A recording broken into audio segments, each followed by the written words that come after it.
মাঝে মাঝে আমাদের হাতে সময় কম থাকে আর অল্প সময়ে নাস্তা তৈরি করতে ইচ্ছা করে।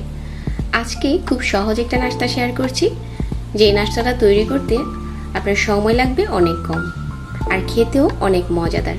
অল্প সময়ে এই নাস্তাটি বানিয়ে নিতে পারবেন আর ঠান্ডা হওয়ার পরেও অনেকটা সময় ধরে নরম থাকবে। তো আশা করছি আজকের রেসিপিও ভালো লাগবে সবার কাছে। একটা বাটিতে ডিম ভেঙে নিচ্ছি আর আমি এখানে একটা ডিম নিয়েছি আর 1.5 চা চামচ দিয়ে দিচ্ছি গরম মশলার গুঁড়ো। তারপর এখানে একটার মতো পেঁয়াজ কুচি, 3-4টার মতো কাঁচামরিচ কুচি, পরিমাণ মতো লবণ।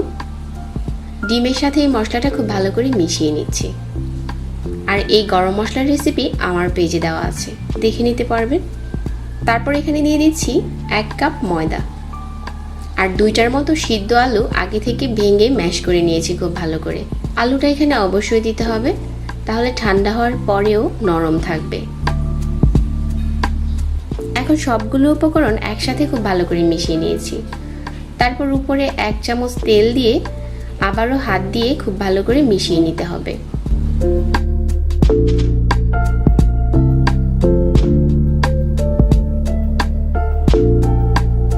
যখন মেশানো হয়ে যাবে তারপর একটা বোর্ডে নিয়ে নিচ্ছি আর হাত দিয়ে খুব ভালো করে ছড়িয়ে নিতে হবে। অনেকটা রুটির মতো করে নেব, ঠিক মোটা আকারের একটা রুটি করে নিতে হবে আমাদেরকে। এখানে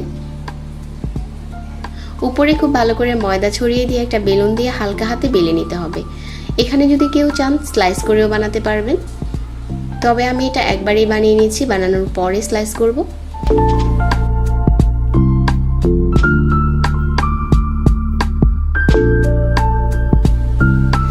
তো যে প্যানে বানাবো ওই প্যানে আগে থেকে 1 টেবিল চামচ তেল দিয়ে দিচ্ছি। তারপর এই মোটা রুটিটা বিছিয়ে দিলাম আর চুলায় মিডিয়াম আঁচে এটা ভেজে নিতে হবে। চুলার আঁচ বাড়িয়ে দিলে কিন্তু ভিতর থেকে সিদ্ধ হবে না আর উপরটা পুড়ে যাবে। অল্প আঁচে বানাতে হবে। কিছুক্ষণ পর যখন একটা পাশ খুব ভালো করে হয়ে যাবে তারপর উল্টে দিতে হবে। আমি 2টা চামচ দিয়ে ধরে উল্টে দিচ্ছি। খুব সুন্দর একটা কালার চলে এসেছে।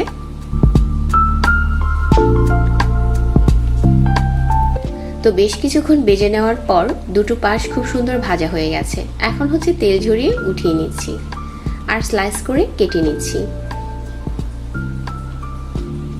তো অল্প সময়ে এভাবে করে নাস্তা বানাতে পারেন। আশা করছি আজকের এই সহজ নাস্তার আইডিয়াটা সবার কাছে ভালো লেগেছে। আমার এরকম আরও সহজ রেসিপি পেতে পেজে লাইক আর কমেন্ট করতে ভুলবেন না। সেই সাথে চ্যানেলটিকে সাবস্ক্রাইব করে রাখবেন। সবাই অনেক ভালো থাকবেন। আজকে বিদায় নিচ্ছি। আল্লাহ হাফেজ।